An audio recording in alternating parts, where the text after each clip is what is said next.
out red herrings to deflect from the systemic crisis in the deportation system. Listen to New York Times columnist Paul Krugman, a hate-driven demagogue who uses every policy debate to bash Republicans and his ideological opponents. He's as dead wrong about the economy as he is about border security. Krugman's response to the criminal alien problem is to whine that Hispanic immigrants have lower incarceration rates than native-born non-Hispanic whites. What planet is Krugman on? He accuses immigration enforcement proponents of exploiting racial animosity.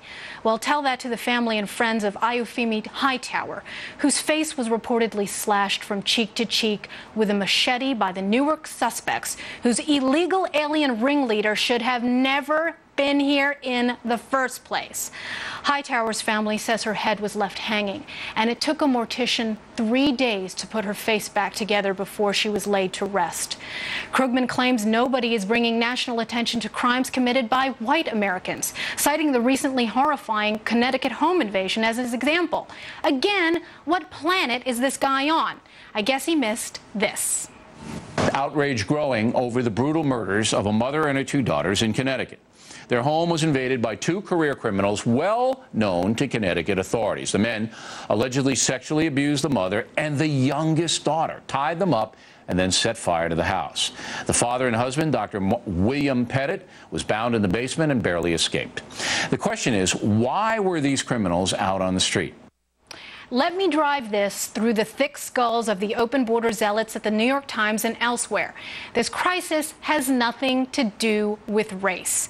It's about peaceful citizens of all colors and creeds demanding that their government do everything possible to secure the blessings of liberty. Comprende? And that's the memo. Now for the top story, reaction to all this. Joining us now from Denver, Congressman Tom Tancredo. Congressman Tancredo, thanks for joining us. You were one of the people that was named by Paul Krugman in his column today, where he accuses Republicans of playing the race card here. What's your response? By the way, he wouldn't come on. Well, first, let me tell you that I could not, as usual, I could not have said it better than you just did in your opening talking points memo. You're absolutely right about the stretch of logic. In fact, I can hear logic screaming all the way out here in Colorado from being tortured so badly by Mr. Krugman and the New York Times. The idea that everybody is outraged just about this simply because it's an illegal alien is ridiculous. What we are outraged about is the fact that 3 people are dead, 1 is in the hospital, and these murders and that assault could have been prevented. That's the whole issue here. And they could have been prevented if the officials in Newark had done what is standard operating procedure, and that is to, when you have somebody in custody for a crime, for a very serious crime, and either you think they're going to get let off on bail or not, it doesn't matter, you call ICE, you tell them who you've got, and you will get a detainer immediately. You will get it over the phone.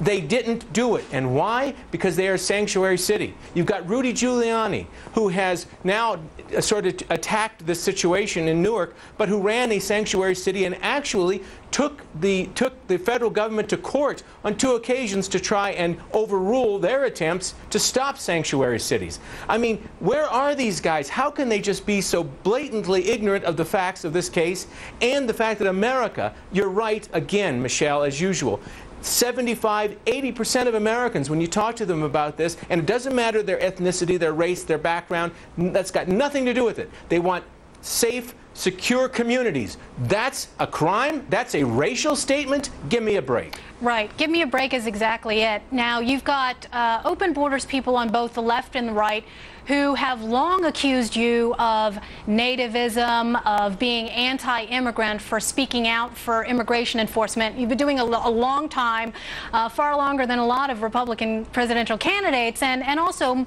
much longer than before this Newark story took place. You were in Newark. I'm sure you've talked to people there. The father of Dashon Harvey, one of the Newark victims, spoke out in the papers. I saw him saying exactly what you've been saying and many other immigration enforcement proponents have been saying, which is, again, very simple point that people don't seem to get, that if they were not here in the first place, that if this cooperation took place, if the deportation system worked, if they weren't here in the first place, his son and his friends might still be alive. Why doesn't the mayor of Newark get it? Exactly. And well, because of course he's petrified. I would think he's petrified because he's going to have to defend this policy. I hope he has to defend it in court.